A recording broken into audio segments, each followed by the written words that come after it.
back, everyone. It's going to be February 1st when you listen to this.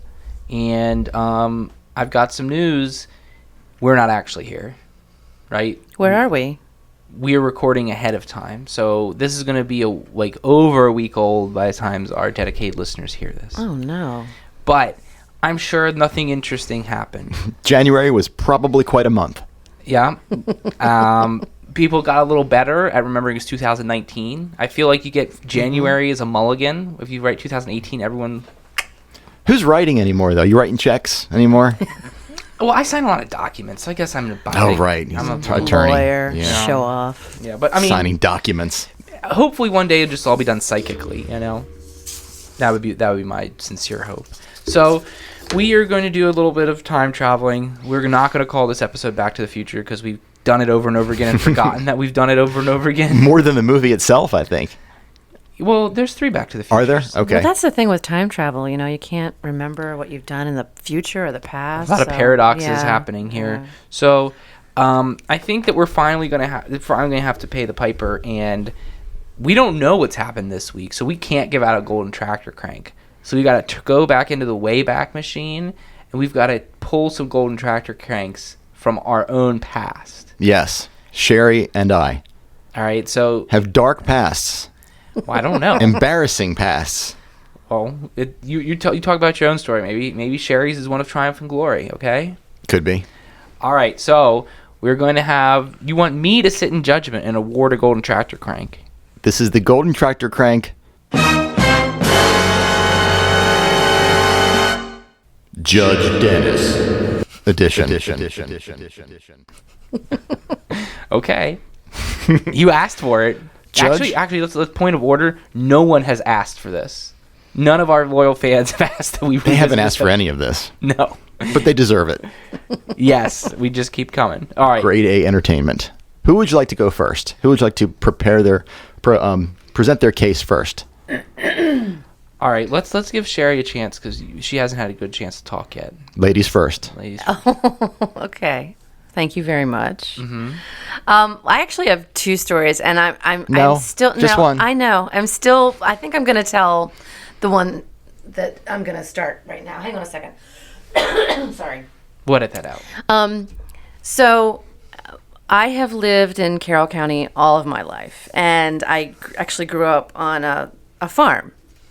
My uncle was the farmer, and we kind of lived collectively around my grandmother's house, my parents and I and my cousins.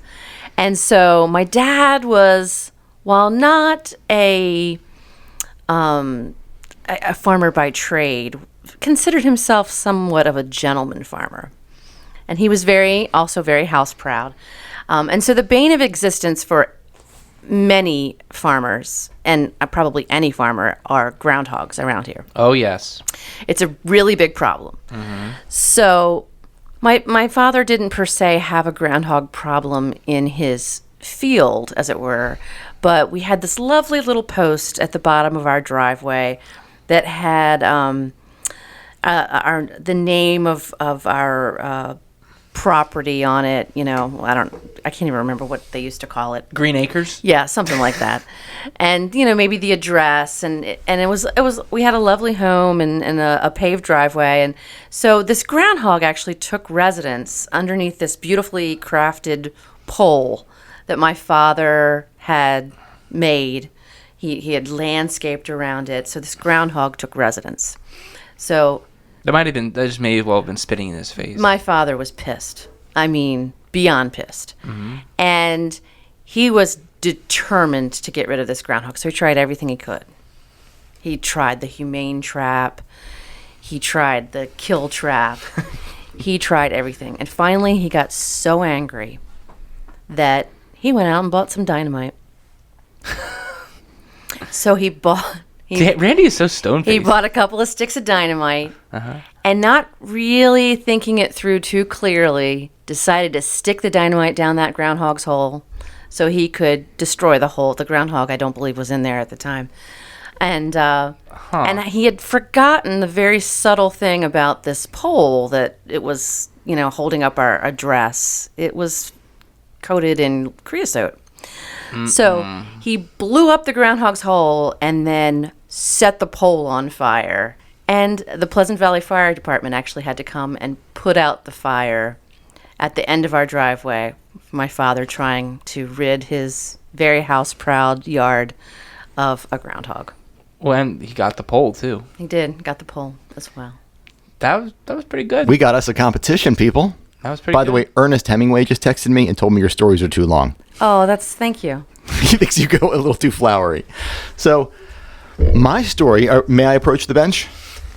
You're not giving me anything, so sure. I'm not a lawyer. I'd appreciate a little less snark, please. Do you know the context of May I Approach the Bench? No, I do not. Let's I'm do not a little- lawyer. So, like, it's literally asking, can I, like, get closer to the bench because I have, like, something to give somebody? May I have the floor? My witness? What is this? You don't have to say anything. Okay. Okay, so my story is when I was 17, my father passed away, unfortunately. And 10 years later, my mom started dating his twin brother, who moved into her house. Which was funny because the long-term neighbors would see him out mowing the lawn, walking around, and thinking my dad was back somehow when they were all at his funeral. Uh-huh. So for a while there, I had an Uncle Dad. That is my Golden Tractor Crank submission. Is that a true story? That is absolutely true. I have, like, an uncomfortable smile on my face because I was waiting for you to do the roof thing to me. Yeah. The roof thing? Yeah. You said the roof story that wasn't real. No, this is real. Okay, well, I mean, that's like, I'm sorry, Sherri, that's no contest, right? No, it's not. It's not a contest at all. I concede. I withdraw my... But congrats on your dad and the fireworks or whatever that was. No, Sherri's story was really good, but Randy just says, like, what else does he have hidden about his life? I think I've forgotten a lot, and did I think not there see are other that things. coming at all. No. No. So, That like, is absolutely true. is your uncle now your stepdad? No, they never got married, but he eventually passed away also. Oh my God, this is so tragic. Yeah. The The looks on your faces. What are we going to say to this? I don't even want to look you in the eye anymore. I didn't do anything. No, I'm not. No, you didn't do anything No, I bad. feel it's just, that's... Like heart-wrenching. yeah, I want to kind of cry now. When I come heavy. Okay. That applies to many different scenarios. Okay. Yeah, Randy just destroyed that. That very Carroll County story, let's admit it. Did I win the Golden Tractor It Crank? probably would have won in any other scenario other than Daddy Uncle. Uncle Dad. Oh, I'm sorry. Daddy Uncle sounds a lot more perverted. You just took it to another level. Who can't look who in the eye? Man, we're going to have like a warning on this one. Like, get your handkerchiefs out, dab your eyes, because Randy's coming in hot. Yeah. So, Randy... Okay, Randy. I was, can I tell you what my actual plan was? My What? actual plan was to say it was a jury trial and to let the listenership decide. But I just had to rule from the bench. Yeah. That's just a complete... No contest. Oh, my gosh. Oh, man. I don't even know how we recover from that one. Okay, yeah. Moving Okay. on. All right. I could tell my other story. No. So, Randy, you we got on the fast food argument on Facebook. You and I did. Yeah, somebody posted that what is the most overrated fast food restaurant. Now, when I first read it, I thought it said the most overrated restaurant, which would have made a very interesting debate here in Westminster, Ooh. anywhere in Carroll County. Maybe Would have gotten hot. Maybe you should post that before we release the podcast, so you can like make yourself the story. That's a lot of work. But I saw that it was most overrated fast food restaurant, which in my opinion, they are all overrated. Well, yeah, of course. Like, no one should have... I eat fast food, but I shouldn't. I had to go with Taco Bell just because it's not really a real Mexican restaurant. I think Taco Bell once won a national award for the best national Mexican restaurant, which is impossible for anybody else to win because any Mexican restaurant is going to be locally owned by a family who is here, who came over the wall or by boat or whatever, and opened up a restaurant like your Del Huertos or your Papa Joe's, something like that. Del Huerto is not a chain. Neither is Papa Joe's or Habaneros. Rest in peace. Yes. Well, actually, there are two locations. Right. The Luna Azul. But now the one is closed. Which you rode out into the sunset on. I did. I went there second to last night, the 18th. Was it like still doing okay? They were packed. Interesting. Everybody comes to the funeral. Yeah. Everyone loves you when you're dead. Yeah. God, that's a good point. Mm-hmm. You know, I've always thought in my more macabre moments that I would like to have my funeral before I die and just watch the proceedings and then just like kind of like a wolf just go off and die in the wilderness by myself. You know, if I knew it was coming, wouldn't you rather just see what everyone had to say? Yeah. Yeah, and who showed up? Well, who says you can't see what everyone says? I mean... Are you getting religious on us? No, I'm not getting... No, that's got nothing to do with religion. That's all about just, spirituality I and see. energy and... Yeah, maybe. There's a lot of unknowns. Yeah. A lot of unknowns. Plus, who knows? Maybe my consciousness wouldn't be the same after whatever weird acid trip death happens. But I was there, I was sitting there, and I was like, wouldn't it be funny and brilliant if they said on the 19th, nah, we're not closing? That would be really That funny. would be brilliant. Good troll. Just kidding. Good marketing. Good Yeah, mark. JK, lol. Thanks for the influx of cash. Yeah, well, so you said Taco Bell. I had to take a hard disagree because Taco Bell is like reasonable tasting food, even if it's not Mexican food. I mean, if you're 12 and trying weed for your first time. What do we know about me? I never progressed past age 12. I was a fully developed adolescent at that point, and I was mature, but I really haven't gone much past that. Okay, this is too much to keep up with. Last week you said, what do we know about me? Baseless speculation. Now you're saying that you never... Well, seriously, the dentist top 10 list is coming. It's gonna be epic. It and is it's gonna write itself. Oh, it is. It's already written. Done. It's already written. Well, not for this The ink is episode, dry. though. And, but I think all right, so the least interesting part of it, the actual question, most overrated fast food, I feel like Sonic came in with a wet fart, right? Everyone's super excited for Oh, Sonic, yeah. and no one cares now. They said a lot of bad things about Sonic on that post. Yeah, I feel like that was the real answer. Yeah, I can't believe it's... I can't believe anything about Sonic. Can't believe it. It's all just disbelief and horror. But okay. Well, I don't like talking bad about local businesses. But what is the most You're not talking bad about a local business. I know, but your interesting question was the most overrated actual restaurant. Actual restaurant, yes. But see, I would have chosen one of the chains. Which one? Applebee's. Olive Garden. I mean, take your pick. Applebee's has its high points, but what about Ruby Tuesdays?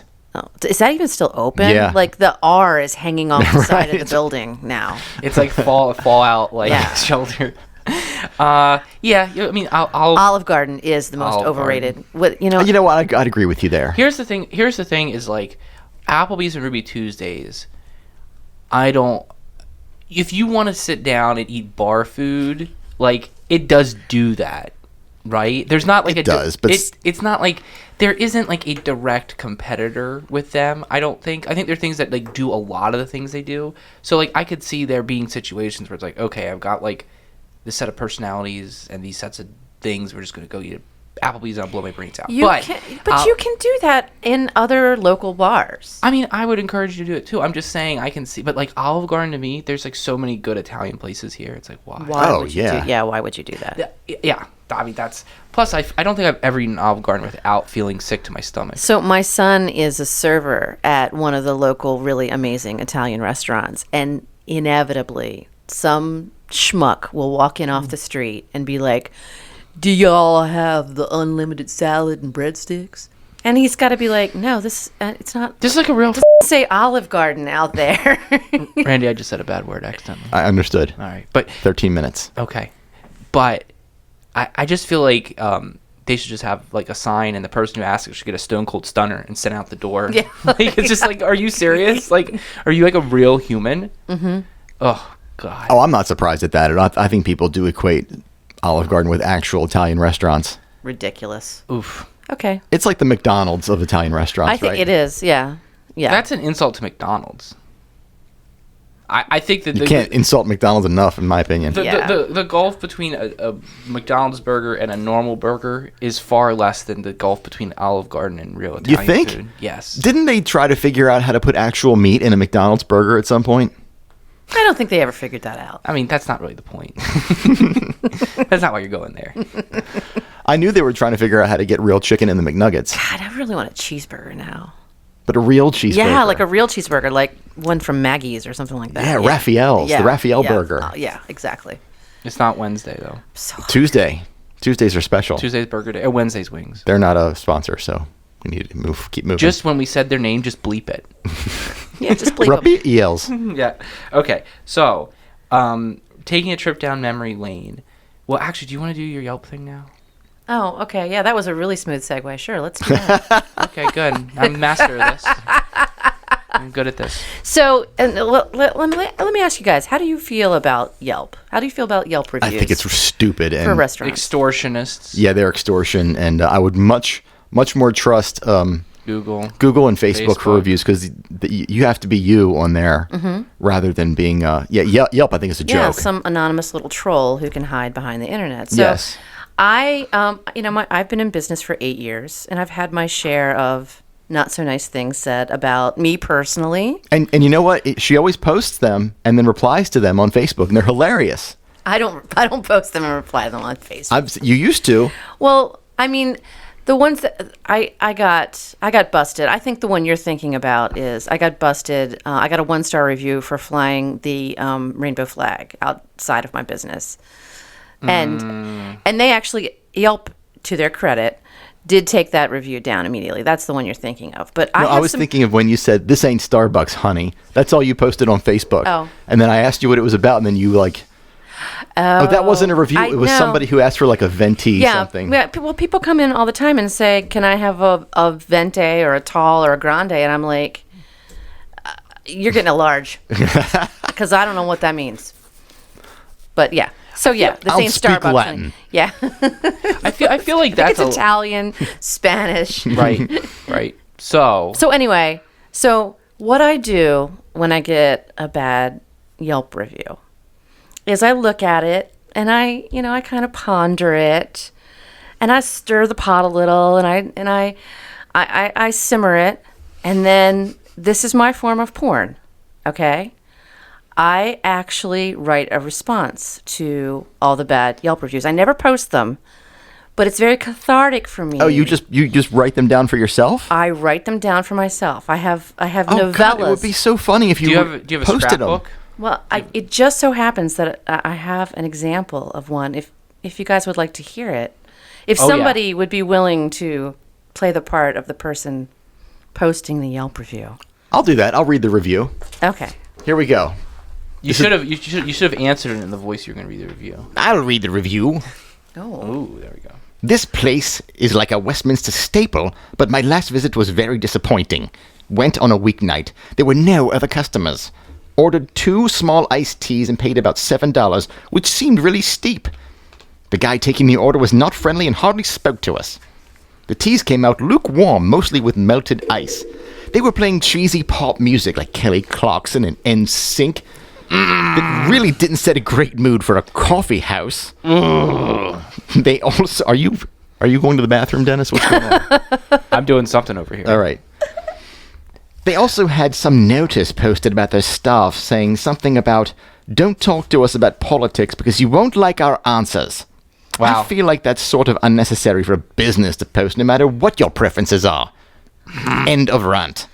I didn't 2 realize, stars. I didn't realize that 2 stars? Theresa May came to my cafe. 2 stars. See, here's one thing.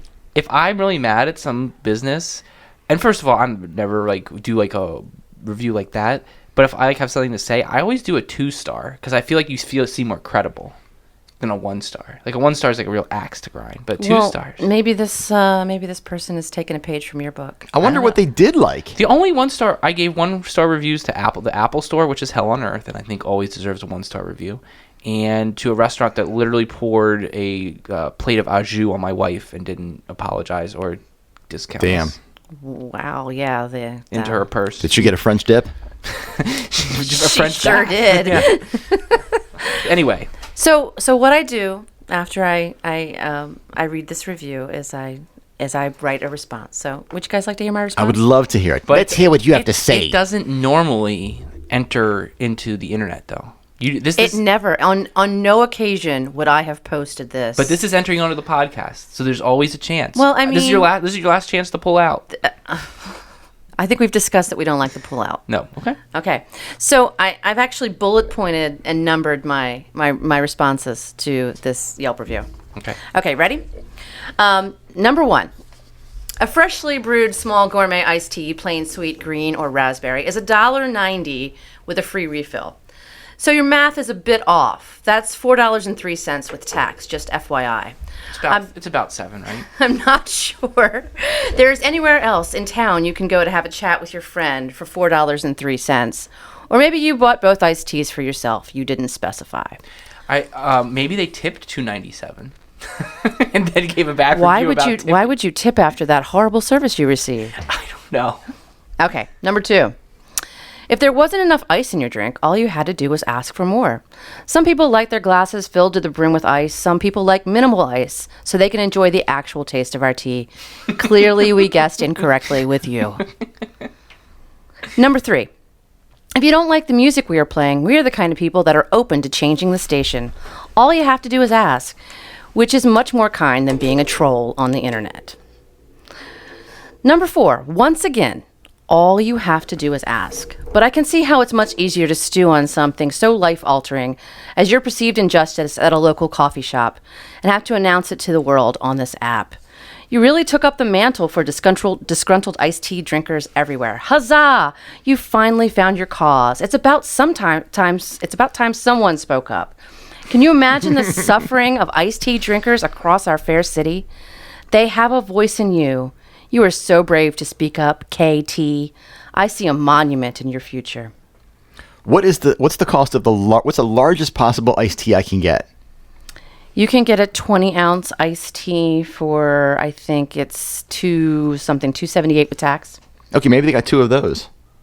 Oh, they got 2 small iced teas. She specifically said she She? got small. Kay. Her name's Kay. Oh, okay. And not I didn't just see a name on the here. number K. Oh, I'm sorry. I would have read it in a feminine voice if I'd have known that. Well, I thought your voice was pretty feminine, actually. It was English snotty. English snotty? That's what we're going for. Okay. All right. Okay. Okay. So number 4, I'm going to address another topic she brought up. As for our posted sign about not discussing politics, well, this one may call for a subheading of its own, but I'll try to fit it all into here for you. First of all, what is the one tried and true piece of advice? Never discuss religion or politics in mixed company. This quote-unquote posted sign you referred to is mounted with a display of beautiful environmental portraits of our baristas. Artists, in general, are deeply feeling and intelligent beings. The ones who wrote the bio to accompany the portraits happen to be a bit snarky. So in 11-point font at the end of a bio of the display, in an obscure place in our cafe, not prominently displayed at our counter, there is a line that reads, "Don't ask us about our politics, you won't like the answer." Because that is funny. And I assume you understand humor. We live in a conservative... I really wouldn't assume that based on this review. Okay.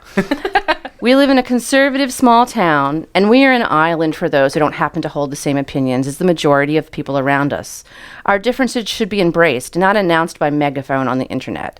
You are now the person who puts out people on the internet for having differences in opinion about politics, music, and the amount of ice used in a beverage. You are literally the first person to ever make a negative comment about this in the 7 years these photos have been displayed. Once again, KT, you have taken up the flag of the underserved everywhere. It's looking more like a statue for you. Should I continue, or are you guys bored already? You look a little bored. No, I'm not bored. I'm taking it all in. There's 3 more. Okay. Okay. Number 6. So this actually posted about a year from when I'm actually talking about it. So it's winter. Last week it was cold. This week it is cold. And when the sun goes down, it gets even colder. There's not a single restaurant anywhere that will tell you that business is booming on a Wednesday when it's 30 degrees outside. But thanks for your groundbreaking review where you pointed out that you were the only person in the cafe. Rubbing salt in the wound of an already slow time of year is an unkind thing to do. But hey, you don't become a professional complainer on this app to make friends. Please see some of KT's other reviews on this app so you know which places to avoid. She's not very friendly. Many small businesses who are owned by your friends and neighbors don't make it through the slow times. We deeply appreciate your help in thinning out the herd. Statue be damned, KT. KT deserves a street named after her. A true revolutionary. Move over, MLK. All right, here we go. Number 7. As for the barista who hardly spoke to you, I imagine your interaction went something like this. Hi, what can I get for you? 2 small iced teas. Would you like plain, sweet, green, or raspberry? You answered, and then he said, can I get you anything else? And after you said no, he said, that will be $4.03. And finally, have a nice evening. Not $7? No. Entertainment at your table while you drink your warm, overpriced tea is extra. Once again, all you have to do is ask. All the men who work at Birdie's are very talented dancers. And this is the last one. All right. After all this, I sense a canonization in your future. Saint KT, the patron saint of complainers everywhere. Congratulations on your humility and kindness. You are a glowing beacon of light for the downtrodden everywhere.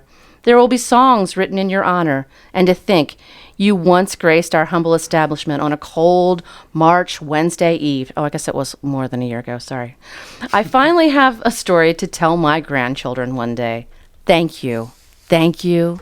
Thank you. You think I may have sat in the seat that Yelp reviewer did? Could I have been that close to greatness? The mind wobbles.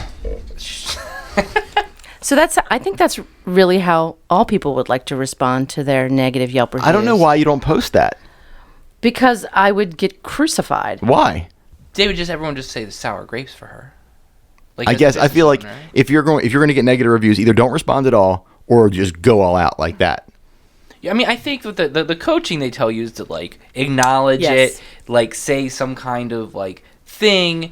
And if the person makes a complete ass out of themselves, then you can, set the record straight. But I don't know. I mean, it just doesn't make any sense to. I feel like it would really backfire on me to post something like that. I really do. If you want, you could white knight for her. I could. I've never written that many words in my life. And that's not a joke about your hair. Oh. My hair's white? I don't know. It's got some salt and pepper. Oh, it definitely has some gray in it for sure. we've I feel like emotionally exhausted after this one. Like we had like I'm a little emotionally exhausted as well. Like we had like some catharsis with that. We learned like big Randy news about his life, and we're all waiting for a punchline, and we just got like teary-eyed waiting for it. Yeah, it's sad. It was like a lot of heartbreak and laughs, and all because we couldn't all be here this week. All because of that. It's a small world after all. But we have a full podcast. Look at the timer. We do. It happened. So we don't know. And I didn't even read my top 10 list. We didn't even need a top 10 list. So is anything else? No, I think we're good. I don't know what happened this week, but I'm sure it wasn't that interesting. I'm Dennis Twigg. I'm Randy Goldstein, winner of the Golden Tractor Crank. I'm Sherri Hosfeld Joseph. Saddest golden tractor crank. Come on, say your signature. See ya. See ya. I'm so despondent I can barely say it. I know. God, Randy. Oh.